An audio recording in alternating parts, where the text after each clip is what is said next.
হত্যায় উদ্বেগ প্রকাশ করে প্রধানমন্ত্রী শেখ হাসিনা বলেছেন, বাংলাদেশ বর্ডার গার্ড এর প্রচেষ্টায় তা কমে এসেছে। বিজিবি দিবস 2016 উপলক্ষে একাধিক অনুষ্ঠানে অংশ নিয়ে প্রধানমন্ত্রী বিজিবি সদস্যদের শৃঙ্খলা ও নিষ্ঠার সঙ্গে দায়িত্ব পালনের নির্দেশ দেন। গাদ্রি শেখর রিপোর্টে দেখুন।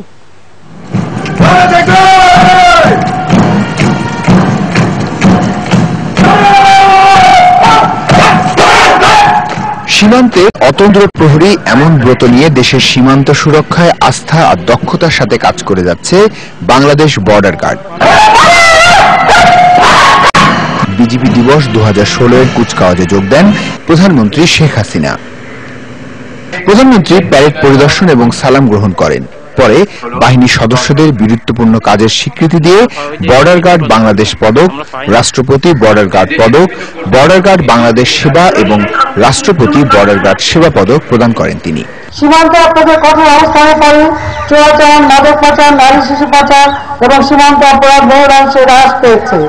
সীমান্তে নিরীহ বাংলাদেশি নিহতের ঘটনা আমাদের কাছে অত্যন্ত উদ্বেগের বিষয়। তবে সাম্প্রতিক বছরগুলোতে আপনাদের প্রচেষ্টায় বিএসএফের সাথে বন্ধুত্বপূর্ণ সম্পর্ক জোরদার করার ফলে সীমান্তে নিহতের সংখ্যা অনেক হ্রাস পেয়েছে। সেখান থেকে দিবসটি উপলক্ষে আয়োজিত দরবারে অংশ নেন প্রধানমন্ত্রী।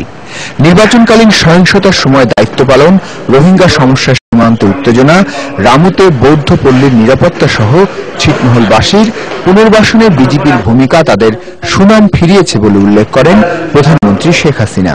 কোন সমস্যা হলে সেই সমস্যা মারামারি কাটাকাটি করে শুধু নিজেদের ক্ষতি করা হয়, এটি আমি বলবো।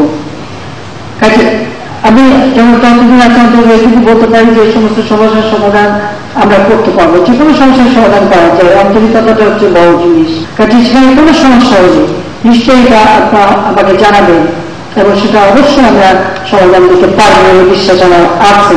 কাজে সেভাবে আপনারা দেশপ্রেমী, সততার সাথে, শৃঙ্খলার সাথে স্ব দায়িত্ব পালন করবে, যেন আপনার এই প্রতিষ্ঠান আপনি ভবিষ্যতে কখনো কোনো বদনামের মুখোমুখি না হয়, মানুষের থেকে না হয়, যেন এই প্রতিষ্ঠানটা তার সম্মান নিয়ে মাথা উঁচু করে চলতে পারে, সেইভাবে আপনার স্বীয় দায়িত্ব পালন করবে। সেটাই শুধু আমি আপনাদের কাছে চাই।